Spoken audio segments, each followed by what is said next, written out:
O'zbekistonda 1999-yildan beri 9-may Ikkinchi jahon urushida fashistlarni mag'lub etgandan so'ng va G'arbiy frontda urush tugaganidan so'ng xotira va qadrlash kuni nishonlab kelinmoqda. Xotira bor ekan, millat barhayot. Bilamizki, inson turmush tarzida tinchlik va farovonlik juda ham zarurdir. Xalqimiz azaldan tinchlik va farovonlikni qadrlashsin, uni e'zozlashni targ'ib qilgan. Ana shunday g'oyalar asosida bizning ma'naviy va milliy qadriyatlarimiz yuzaga kelgan. 9-may xotira va qadrlash kunini mamlakatimiz miqyosida keng nishonlash ana shu g'oyalar asosida vujudga kelgan. Tinchlikni yo'qotgan inson uning hayotida va oilasida hech qachon farovonlikka erisha olmaydi. Qadim yurtga qaytsin, qadim navolar. Qumlar to'lib qurimasin daryolarim, alpomushga alla aytgan momolarim. Ruhini shod etay desang, xalq bo'lalar. Daryo bo'lib jo'shgin endi zavqim.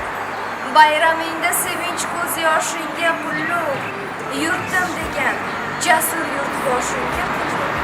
Unga qanot bo'lay desang, kel do'stim, bir lahza sukut saqlaylik. Tinglaylik mardlarning yurak sasini, mangulik bog'idan gullar teraylik, qalblarga yozaylik xotirasini.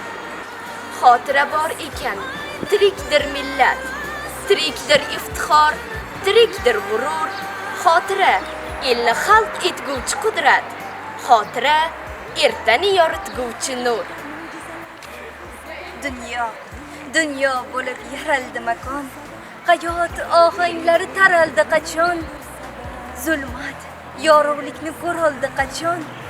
Nima bo'lsa bo'lsin, urush bo'lmasin. Bugungi tinch, osuda va farovon hayotimizning asosiy sababchilaridan biri Ikkinchi jahon urushi va mehnat kurortida jasorat bilan xizmat ko'rsatgan urush fidoyilari desak mubolag'a bo'lmaydi. Va shuning uchun 9-may mamlakatimizda xotira va qadrlash kuni deb belgilangan.